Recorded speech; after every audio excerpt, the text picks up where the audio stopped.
উৎসব আমাদের এমন একটা উৎসব যে উৎসব শুধু বাংলা নয়, ভারতবর্ষ ছেড়ে বিশ্বের সব জায়গাতেই যেখানে বাঙালিরা আছে সেখানে উৎসবটা হয়।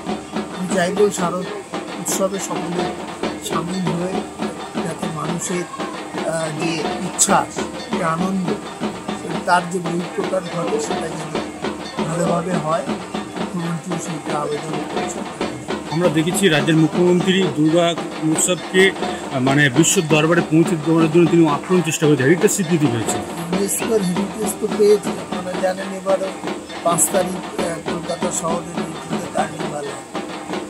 বাংলার দুর্গা পূজাটা অনেক বড় হয় এবং তার প্রত্যেক পুজোতেই প্রায় 45,000-এরও বেশি পুজো, এখানে 1,10,000 টাকা করে ধ্যান আর্থিক অনুদান, যাতে পুজোগুলো গ্রামীণ বাংলা অর্থের অভাবে অনেক সময় অসুবিধা হয়।